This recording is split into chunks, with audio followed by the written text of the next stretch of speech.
Salut! Que je suis content de vous voir. En fait, je vous vois pas, mais vous autres, vous me voyez. Je m'appelle Cédric Landry et je suis un conteur originaire des îles de la Madeleine. Les îles de la Madeleine, c'est un archipel au milieu du golfe Saint-Laurent. Si vous regardez sur une carte, les îles, c'est fait en forme d'hameçon. C'est pour ça qu'on dit que si vous allez là une fois, vous restez accroché. Je vous ai dit que je m'appelle Cédric Landry, mais au fait, par chez nous, on m'appelle Cédric à Martin. Oui, parce que par chez nous, on s'appelle par le nom de notre père ou de notre mère. C'est une façon simple qu'on a trouvée pour savoir de qui ce qu'on parle, puis comme un de nos passe-temps favoris, c'est de parler des autres, bien, il faut au moins savoir de qui ce qu'on parle. Aujourd'hui, je vous amène faire un tour dans mon petit village natal, le village de l'Étang du Nord, aux îles de la Madeleine. Embarquez avec moi pour un voyage imaginaire, mais avant de décoller, on va commencer tout de suite par une petite histoire. La première histoire que j'ai apprise, c'est l'histoire des deux pêcheurs assis sur le bout du quai. Il y a un pêcheur qui dit à l'autre, il dit « Hey, j'ai oublié de te dire ça, mais hier soir, là, j'ai pêché une anguille longue de même. Hein? Voyons donc, toi, une anguille longue de même. Ah oui, une anguille même plus longue que ça, c'est que j'ai pas les bras assez longs pour te dire comment est-ce qu'elle est à longue. » Le pêcheur le regarde, il était jaloux un petit peu, il dit « Ah ben, c'est pas pour ça, moi, hier soir, j'ai oublié de te dire ça, mais j'ai pêché un fanal allumé. » « Mais voyons donc, toi, un fanal allumé, ça se peut pas, un fanal sorti de l'eau allumé, c'est impossible. » Le pêcheur le regarde, il dit « Ben, dans ce cas-là, rapetisse ton anguille, puis moi, ben, je vais éteindre mon fanal. » Mais aujourd'hui, on rapetissera pas les anguilles et on va surtout pas éteindre nos fanals.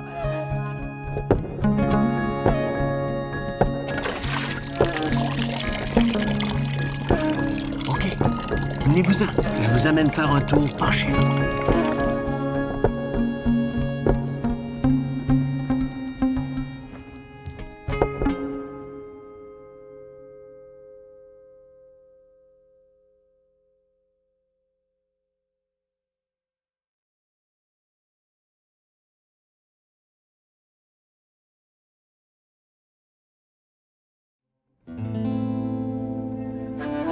Venez tous voir, jeunes filles et garçons, je vais vous chanter une chanson.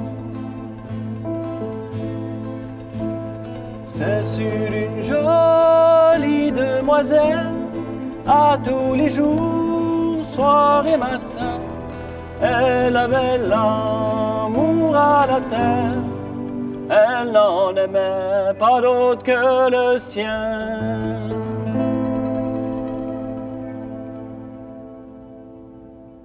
Voici l'histoire d'amour entre Claire et Louis.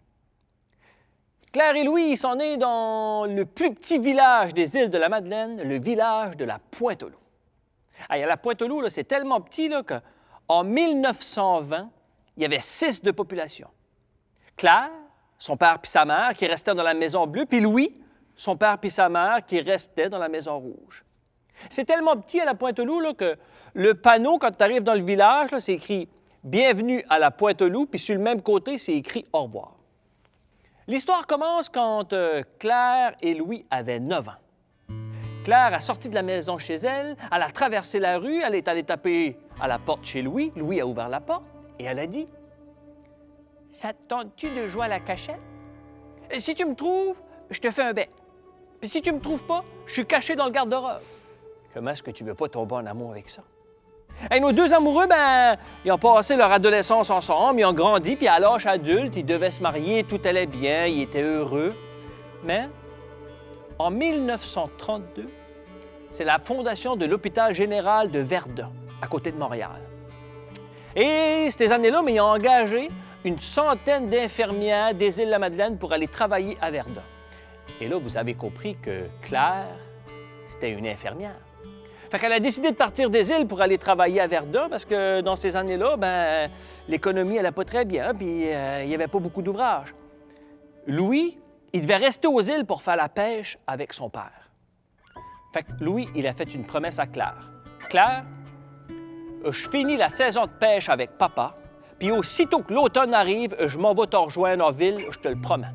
Aussitôt que l'automne arrive, j'arrive.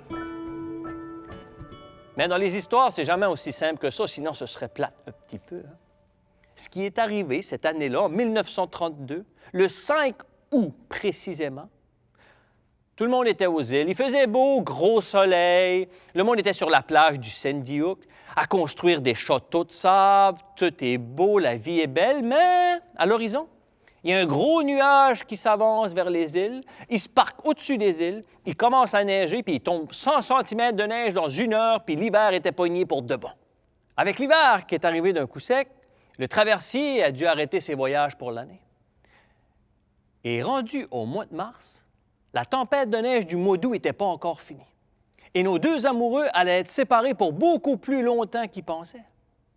Et on raconte que nos deux amoureux étaient tellement tristes d'être séparés que leur corps a commencé à subir les conséquences de la séparation. On dit que Louis, il avait commencé à perdre la vue depuis qu'il voyait plus clair. Puis Claire, elle n'entendait plus très bien depuis qu'elle avait perdu Louis. Et même si nos deux amoureux étaient trop loin pour pouvoir se toucher, ils pouvaient encore sentir qu'ils avaient le goût l'un pour l'autre.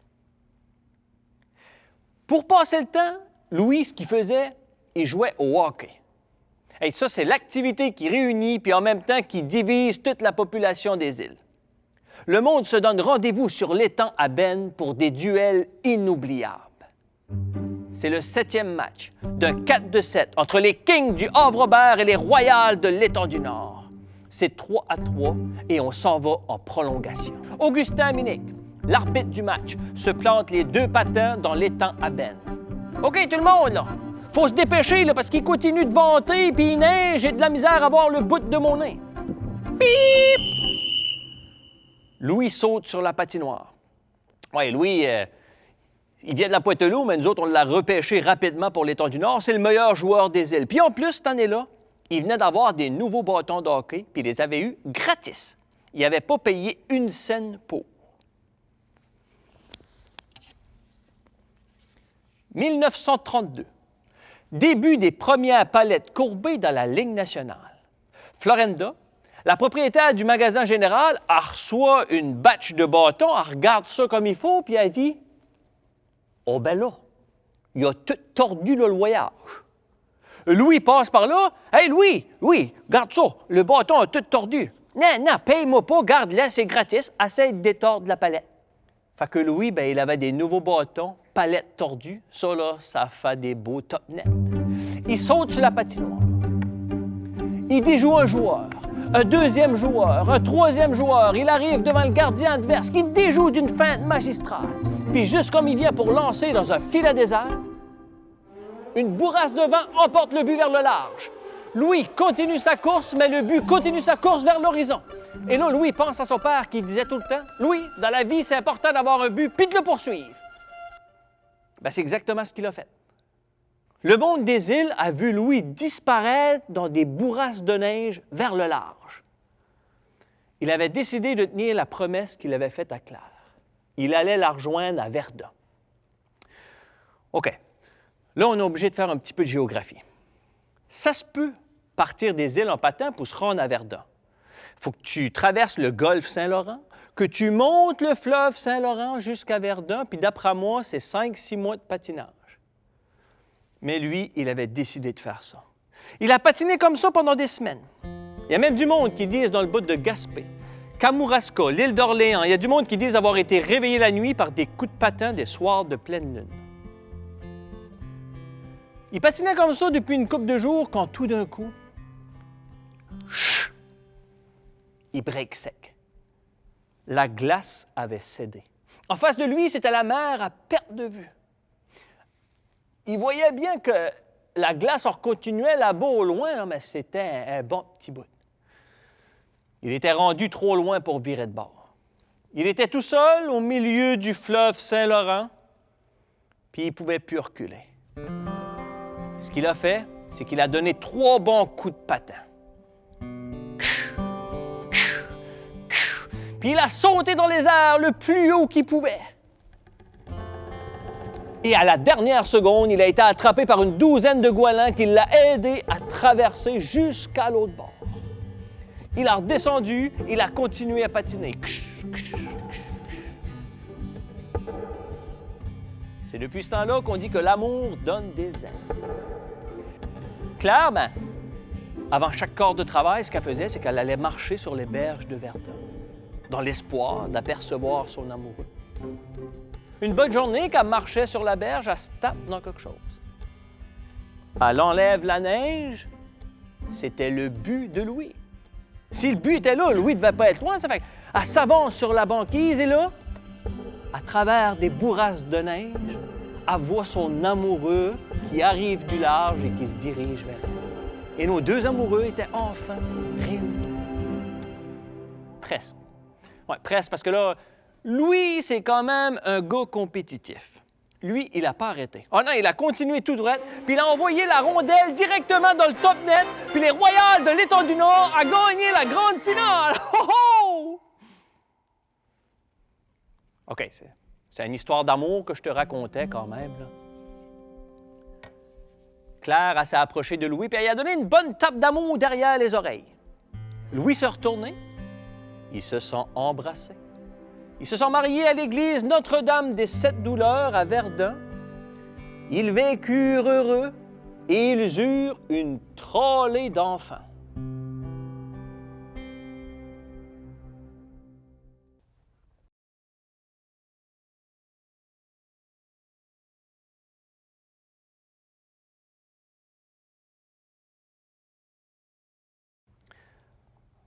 Dans mon village natal, à l'Étang du Nord, il y a une magnifique église en bois.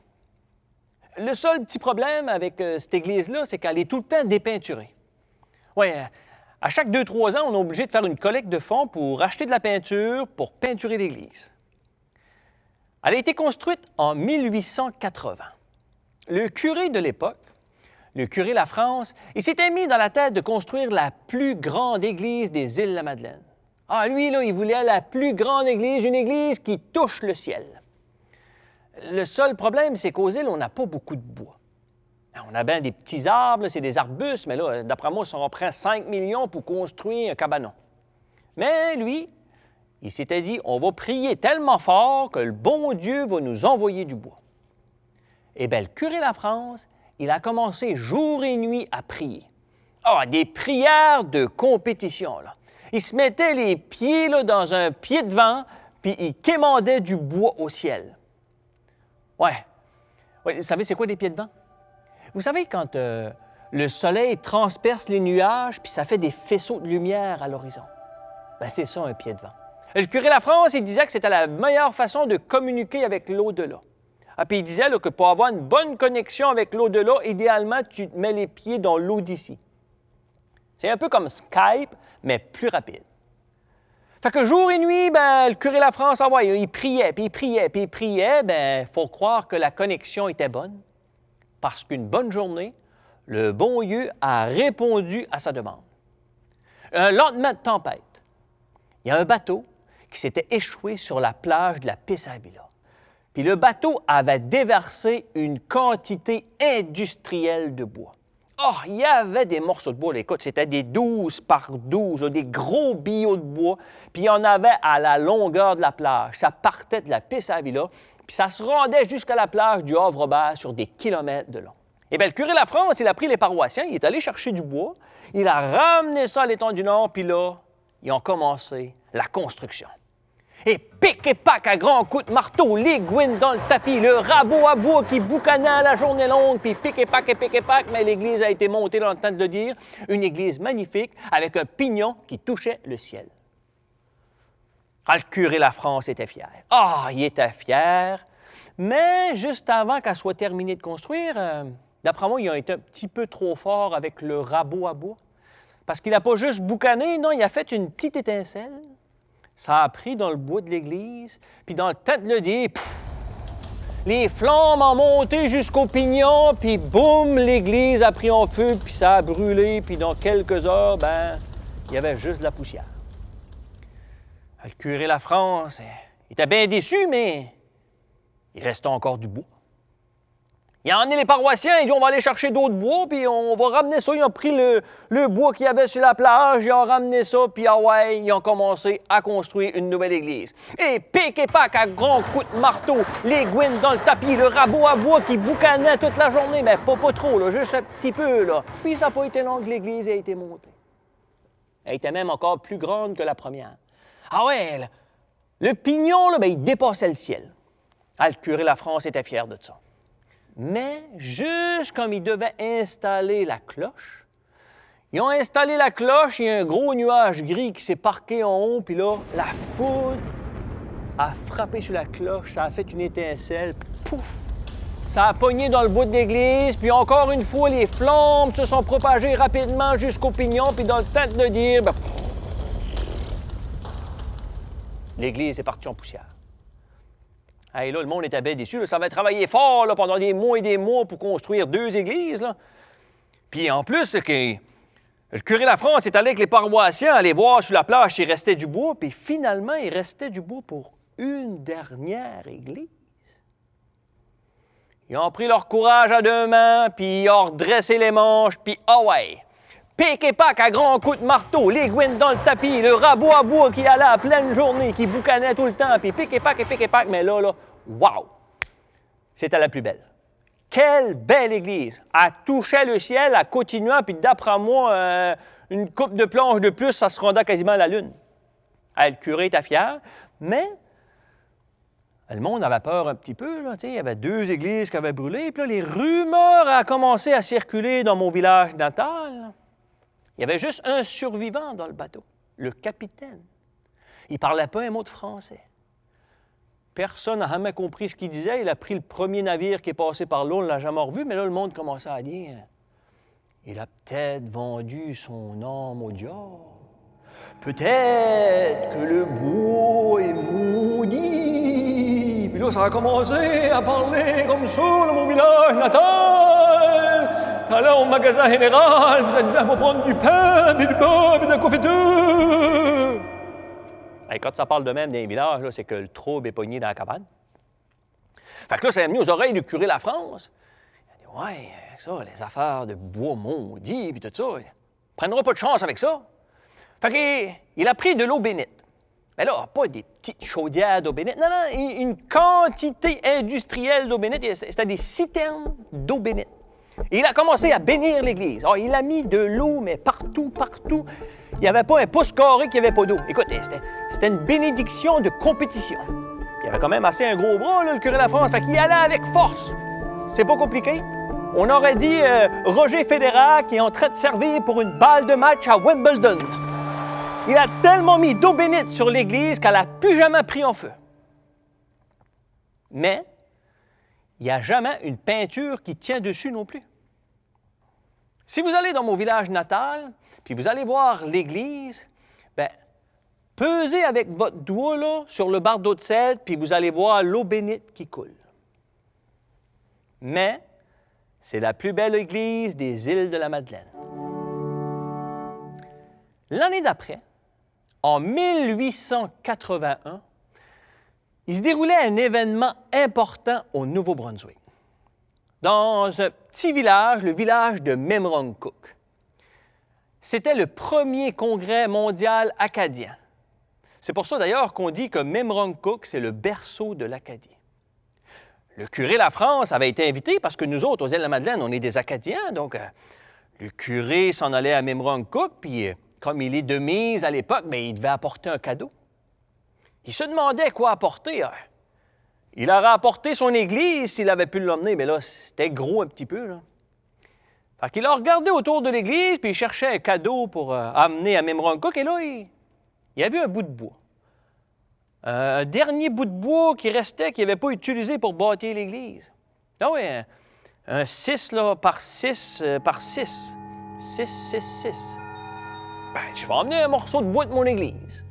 Puis je vais expliquer la construction. Puis il a pris la direction de Memramcook, il est arrivé là, puis là, il y avait plein de monde. Hey, le premier congrès mondial acadien, plein de monde. Tellement de monde qu'à un moment donné, le curé de Memramcook, il sort dehors sur la place publique, il prend un chaudron, une cuillère en bois, puis là, il tape dessus pour essayer de calmer le monde parce que c'est à le temps de dire la messe. Fait qu'il tape dessus, puis là, il dit excusez-moi, mes chers paroissiens, mais pouvez-vous arrêter de faire du bruit pour que je puisse enfin dire la messe? Mais comme il tapait en même temps qu'il parlait, le monde a compris. S'il vous plaît, tout le monde, faites du bruit en masse pour que le monde nous écoute. Et là, tout le monde est parti dans leur cuisine chercher des chaudrons puis des cuillères en bois, puis ça a sorti dehors, puis ça a commencé à taper, puis ça a suivi le curé de Memramcook, et ça a été le premier tintamarre. C'est là que le tintamarre a commencé. Et là, le curé de la France, pour remercier le curé de Memramcook, bien, il a donné le bout de bois, là, 666, là, il a donné ça, puis... Le curé de Memramcook était bien content, mais qu'est-ce que tu voulais qu'il fasse avec ça? Il a pris ça, puis il a mis ça dans la grange en arrière de l'église. Puis, quelques semaines plus tard, il y avait M. Protet. M. Protet, c'est lui qui s'occupait de nettoyer l'église, puis de nettoyer la grange, puis... Il faisait son travail quotidien avec son balai, puis il était dans la grange en arrière, puis il nettoyait, puis... Il a été interpellé par des notes de musique. Il entendait comme des notes qui sortaient du fond de la grange. Il s'avance, puis c'est comme si les notes le guidaient jusqu'au bout, puis là, finalement, il se tape dans quelque chose. Le bout de bois. Le bout de bois qui était là. Il regarde ça, il l'écoute, il entendait quasiment de la musique sortir de là. Il amène le bout de bois, puis il va voir le luthier du village, il donne ça, il dit « On peut-tu faire de quoi avec ça? » Le luthier regarde ça. Très beau bois pour faire un violon. Le luthier a commencé à construire le plus beau violon qu'il y avait jamais eu à Memramcook. Une couple de semaines plus tard, Protet passe là. Oh! Prend le violon, amène ça à la maison. Va voir son garçon, Éloi. Il dit, tiens, Éloi, papa t'a acheté un cadeau, un violon. Éloi prend le violon, l'accote sur son épaule. Ah, c'est comme s'ils avaient fusionné ensemble. Ils se sont jamais quittés depuis ce temps-là, Éloi puis le violon. Éloi a commencé à jouer, puis il s'est pratiqué jour et nuit. Puis en plus, Éloi, là, il avait des grandes oreilles. Oui, puis quand il accotait dessus, il pouvait même faire des notes supplémentaires avec ses oreilles. Il jouait au doigt, mais aussi à l'oreille. Ah, c'est de là, l'expression « jouer à l'oreille ». Fait qu'il jouait tellement, puis il est devenu un des meilleurs violonneux, le meilleur violonneux de l'Acadie. Il a joué avec les meilleurs musiciens de l'époque. Il a traversé le Canada d'est en ouest plusieurs fois. Il a fait danser tout le monde. Et puis, à un moment donné, bien, il finissait sa tournée chez nous, aux Îles-de-la-Madeleine. Ah, le monde avait entendu dire qu'il y avait le plus grand violonneux de cette époque-là qui était chez nous. Ça fait que le curé de la France a dit, on va faire un concert à l'église. Un petit concert, là, de quoi? Tu sais, le monde va venir s'asseoir, parce que le curé de la France, il n'aime pas ça que le monde danse. Non, lui, il est strict. On va faire un concert, mais vous restez assis. Éloi rentré dans l'église de mon village natal. Il a traversé l'église, il s'est installé en avant, et il a ouvert l'étui de son violon. Il a sorti le violon. Il y avait quelque chose d'un peu étrange, parce que quand il a sorti le violon, il y avait comme des petites flammes rouges, à peine perceptibles. Tu voyais qu'il y a quelque chose qui est en train de se passer. Éloi a accoté le violon sur son épaule. Puis là, ben, il a commencé à jouer.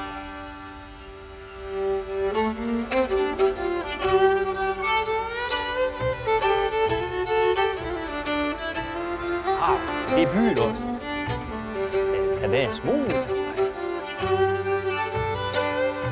Le monde tapait un petit peu du pied. Claire et Edwin a même monté sur un banc de l'église, commençait à danser un petit peu, à se déhancher. Gustave à Raoul aussi, puis là, ça a commencé à lever, puis là, ça a commencé à jouer de plus en plus vite. De plus en plus vite, de plus en plus fort, ça jouait, et là, le monde a commencé à danser, et le party était pogné, la boucane sortait des murs de l'église, puis du violon, puis ah ouais, par là-bas, là. Le curé de la France commençait à paniquer un petit peu, parce qu'il se rappelait qu'à un moment donné, le monde parlait de même dans le village. Il n'a pas pris de chance, il a sorti dehors. Il a commencé à peser avec son doigt sur l'église, sur les bardeaux de cèdre. Il a fait sortir de l'eau bénite qu'il a mis dans un petit flasque. Il a rentré dans l'église. Juste comme il est arrivé à côté des lois protèges, il a pris l'eau bénite puis il l'a garoché sur le violon. Ah, le violon a parti tout seul dans les airs, toi. Comme il flottait. Avec des petites flammes aussi qui sortaient de dessus. Puis tout d'un coup, pouf!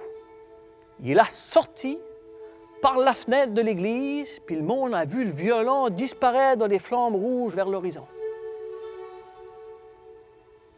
Puis depuis ce temps-là, si vous allez aux îles de la Madeleine, puis vous passez à côté de la belle église dépeinturée, si vous tendez l'oreille, vous pouvez encore entendre quelques notes de musique sifflées par le vent.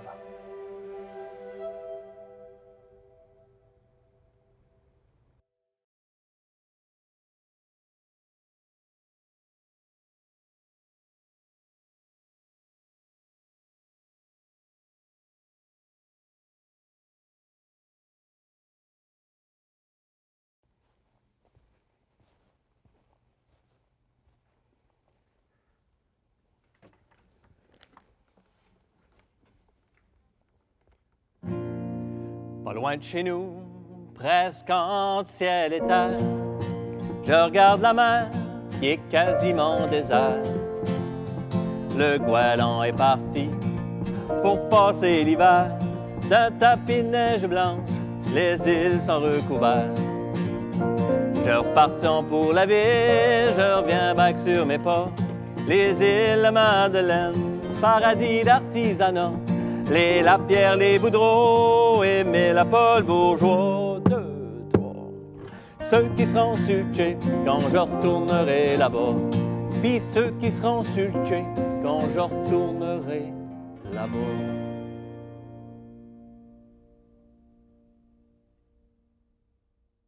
Arrive au quai, plus de quai. Vire de bord, plus de bord.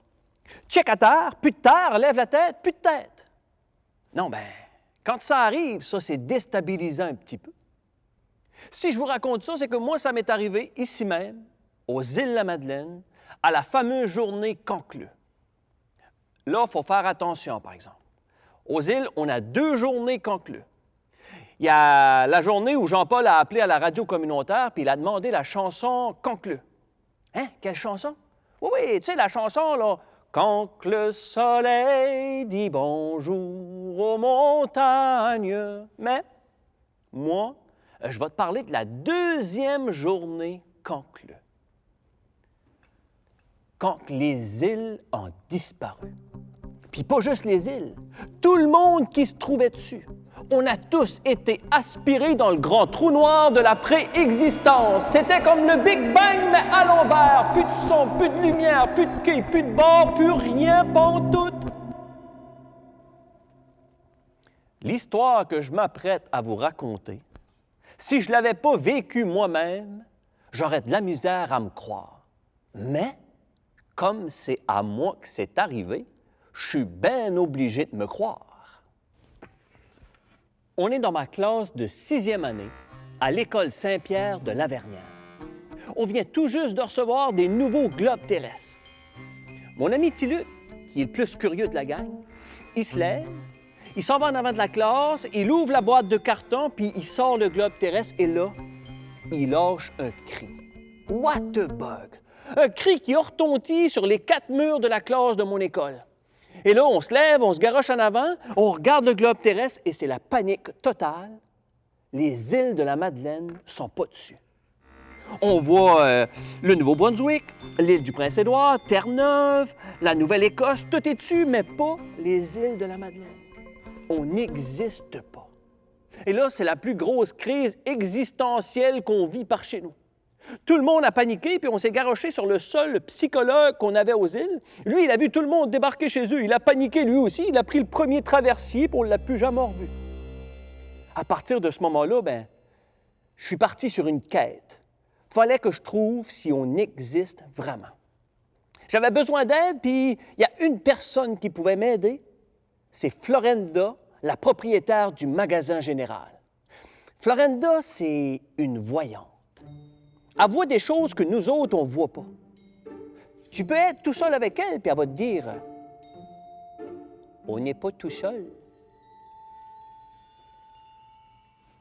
Mais j'avais pas le choix. J'avais besoin d'aide. En plus, Florinda, là, elle a des lunettes, là, et c'est épais comme des fortes bouteilles. Je connais pas ça, mais ça doit être au moins du 4,5 pouces d'épaisseur. Heureusement, la nature l'a dotée d'un assez bon nez pour pouvoir les supporter. Donc moi, je me suis dit, je me dirige au magasin général. Il y a 2 choses que tu remarques quand tu rentres au magasin général. Premièrement, c'est la cloche au-dessus de la porte qui annonce ton arrivée. Puis après ça, c'est une paire de yeux qui te regardent d'en arrière du comptoir. J'ai pris mon globe terrestre et je me suis dirigé au magasin général.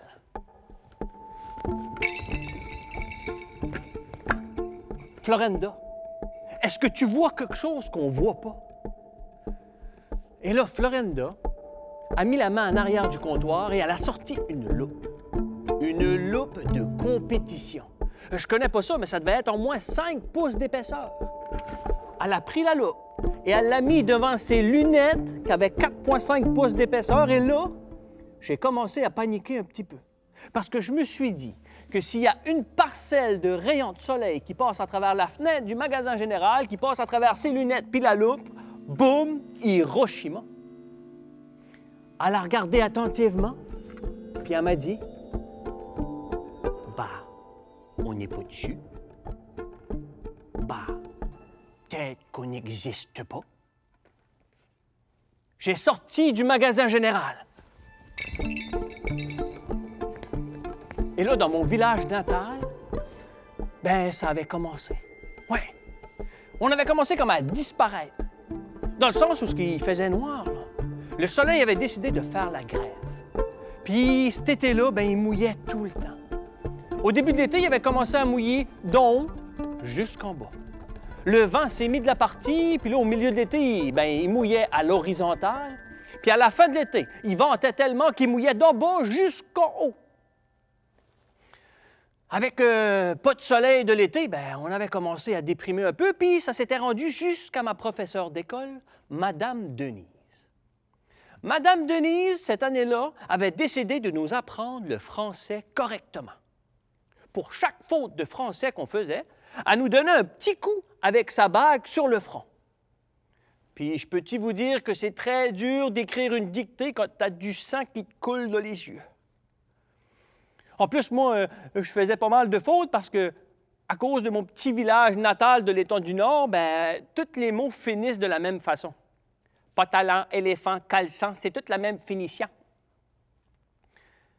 Un matin, je me suis levé et j'ai dit, « Maman, je ne veux pas aller à l'école. » Elle a dit, « Cédric, il faut que tu ailles à l'école. Si tu ne vas pas à l'école, je te prends et je m'en vais te porter à la Light du Borgo. » La Light du Borgo, c'est le fort par chez nous. Puis maman voulait me faire peur parce qu'à l'époque, c'était M. Gédéon qui était le gardien de fort. M. Gédéon, premièrement, il était grand. C'était comme un géant. Puis deuxièmement, il venait pas de par chez nous. Non, il venait d'en dehors. Puis nous autres, c'est pas qu'on a peur du monde d'en dehors, c'est juste qu'on sait pas c'est les garçons à qui. Comme ici, c'est Cédric à Martin, Paul à Edwin, Claire à Bernadette, mais lui, c'était M. Gédéon à on sait pas c'est qui. Mais moi, j'ai la tête dure, j'ai dit, « Maman, je veux pas aller à l'école. » Le seul problème, c'est que maman aussi, elle a la tête dure. Elle m'a embarqué dans l'auto et elle est venue me porter à la Light du Borgo. Et elle m'a laissé juste en bas du fort. J'ai pris mon courage à 2 mains, j'ai ouvert la porte du fort et j'ai monté les 132 marches jusqu'en haut. Monsieur Gédéon était là. Il est grand. « Qu'est-ce que tu fais ici? » Ma mère m'a envoyé ici pour faire mon apprentissage. Et là, pas un mot. Silence total. On a passé la journée sans dire un mot. Moi, je me suis accoté sur la fenêtre du fort, puis là, je pouvais admirer mon village natal. Je voyais le quai de l'Étang du Nord, l'île aux Goélands, la magnifique église de Lavernière qui touche quasiment le ciel. À la fin de la journée, M. Gédéon a sorti un coffre d'outils. Il l'a ouvert et il a sorti un immense marteau. Là, j'ai pensé à moi-même, je vais peut-être m'ennuyer de la bague de Madame Denise. Il m'a fait signe. Et ensemble, on a réparé la 132e marche du fort. Je suis rentré chez nous. Et le lendemain matin, je me suis levé de bonne heure. J'ai embarqué sur mon vélo. Je me suis dirigé au fort de la Belle-Anse, à la light du Bongo. Et j'ai ouvert la porte. Et j'ai monté les 132 marches jusqu'en haut. Et là, M. Gédéon était là, devant la lampe du fort, qu'il avait allumée à pleine capacité. Il avait des grosses lunettes fumées. Et avec un petit chiffon, il nettoyait toutes les petites imperfections de la lampe. Toutes les particules de poussière, il les enlevait. La lampe brillait. Moi, j'ai regardé à l'horizon. Je voyais sa silhouette au large. Monsieur Gédéon, je comprends pourquoi ce que le monde a peur de vous. Regardez, vous êtes comme un géant. Et il me dit, si tout le monde était capable de laisser briller sa lumière, on serait tous des géants. Il me dit, trouves-tu que le monde de ton village commence à déprimer? Ah oui, déprime totale, certain. Tout le monde a la baboune. Il dit, regarde bien qu'est-ce qu'on va faire. Et là, M. Gédéon, le gardien de fort, a pris la lumière du fort puis il l'a orientée directement sur la maison à Augustin Aminic qui sortait de là. Augustin a été ébloui par les lumières, il se croche les pieds puis il tombe dans les marches d'escalier. Il prend la lumière du fort, M. Gédéon, puis là, il l'envoie directement dans le hublot du bateau à Christian, le pêcheur d'eau morte. Christian arrive, il est ébloui par la lumière du fort, bang, il rentre dans le quai. Hey, là, ça rentre dans son pick-up, puis il n'était pas de bonne humeur. Et M. Gédéon a continué comme ça. « Oh ouais, la lumière dans la face de un. Oh ouais, la lumière dans la face de l'autre. Puis oh ouais, dans les faces. » Puis ça n'arrêtait pas, c'était comme ça du matin au soir. Hey, le monde a commencé à dire « Hey, là, wow, là, qu'est-ce qui se passe là? Je suis tanné de me faire éblouir dans la face de même. » là. Ils sont allés voir le juge Jean-Paul à Jean-Paul à Jean-Paul. Ouais, ça, c'est des juges de génération en génération. Et là, le juge a regardé ça, il dit, ouais, OK, attends un peu, on va le convoquer à la cour. 3 semaines plus tard, M. Gédéon devait aller au palais de justice pour répondre de ses actes. Ma mère, elle ne voulait plus que j'aille au fort de la Belle-Anse. Ah, elle a dit, Cédric, non, tu t'en vas pas là, tu t'en vas à l'école. J'ai dit, OK, maman. Je vais aller à l'école, mais fais-moi une promesse, s'il te plaît. La journée qu'on va aller au palais de justice, j'aimerais ça y aller pour voir qu'est-ce qui va se passer avec M. Gédéon. Elle a dit, OK. Puis ça a duré de même pendant des semaines. Il a éclairé tout le monde. Et la veille d'aller au palais de justice, une tempête comme on n'avait jamais vu aux îles de la Madeleine, là, des vents de 175 km/h, des vagues de 255 pieds. OK, c'était des petits pieds, là, mais quand même. Et il manquait un pêcheur. Christian, le pêcheur d'eau morte, il était parti pêcher, puis il s'est fait surprendre par la tempête, puis il n'était pas capable de revenir au quai. Quand il manque un pêcheur aux îles, tout le monde est solidaire. Il faut aller le chercher. Tout le monde était sur le quai de l'étang du Nord. On se demandait qui c'est qui va prendre le bateau pour y aller. Et puis là, tout d'un coup, Florenda a fait comme... Tout le monde s'est tourné vers elle. Florenda, elle mesure 3 pieds 4 pouces. Ouais. Tout le monde s'est retourné vers elle, on l'a regardée, et puis là, elle a enlevé ses grosses lunettes épaisses. Elle avait les yeux la même grosseur que ses lunettes. C'est comme si ses yeux avaient travaillé tellement fort toute sa vie pour s'adapter qu'elle avait les yeux de la même grosseur. C'était pas compliqué. C'était plus Florenda, on aurait dit Florène Yoda. Et là, elle s'est mise droite. Ah, tellement droite qu'on dirait qu'elle mesurait au moins 6 pieds 2 pouces. Et là, elle a dit, dans un éclair de génie, « Ça prend plus de lumière! » Ah ben, ça prend plus de lumière. Toute la population des îles s'est garochée à la light du Borgo, au fort. On a tous monté les 132 marches jusqu'en haut du fort. Et rendu là, on l'a crinqué. Mais crinqué là, à pleine capacité. Il éclairait tellement que la lumière du fort a réussi à percer la brume. Et là, Christian, qui était au large à se faire balloter dans les vagues, mais à un moment donné, il a aperçu la lumière du fort. Il a été capable de ramener son bateau au quai et on avait sauvé un pêcheur. C'était le soulagement dans mon village. Mais c'est pas juste ça qui est arrivé. Une bonne nouvelle, mais il y en avait une deuxième aussi. C'est qu'au même moment, la NASA avait envoyé des satellites dans l'espace. Tu sais, quand tu dis qu'un timing parfait. La NASA avait envoyé un satellite dans l'espace pour cartographier tous les globes terrestres et les atlas pour l'édition de 1989. Eh bien, croyez-le ou non, c'est à partir de ce moment-là que les îles de la Madeleine se sont retrouvées dessus. Houston, est-ce que vous voyez ce que je vois? Mais oui, il y a quelque chose qui brille au milieu du golfe Saint-Laurent. Île de la Madeleine. Et c'est à partir de ce moment-là que les îles de la Madeleine se sont retrouvées sur tous les globes terrestres et les atlas de la Terre. On était enfin venus au monde. On existait.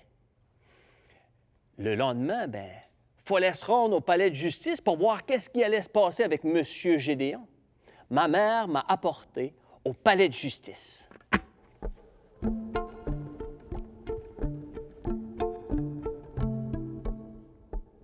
Arrivé au palais de justice, M. Gédéon n'était pas là. Mais tout le monde des îles était présent. Ah oui, puis tout le monde était de bonne humeur. Le monde avait même oublié pourquoi ce qui était là. Christian, comme il avait fait une pêche miraculeuse, il avait apporté du homard pour tout le monde. Augustin Minic, lui, il a sorti son violon puis il a commencé à jouer des rilles. Hey, là, le juge Jean-Paul, là, il a pris son petit marteau puis il a essayé de calmer le monde parce que lui, il aime pas ça, là, que ça fasse la fête dans son palais de justice, mais ça donnait le beat à Augustin Minic qui jouait encore plus vite du violon. Ah, ça a été tout un party. C'est des années plus tard que j'ai compris les bienfaits que ça pouvait faire 5000 watts de luminothérapie en pleine face. Là, il me restait une dernière affaire à faire. Prendre mon vélo puis aller à toute vitesse pour aller saluer M. Gédéon et surtout le remercier d'avoir remis de la lumière dans mon village natal. J'arrive au fort de la Belance et pour une dernière fois, je monte les 132 marches jusqu'en haut du fort. Puis Gédéon m'avait laissé un message, un mot qu'il avait écrit sur la lampe du fort. Laisse toujours briller ta lumière.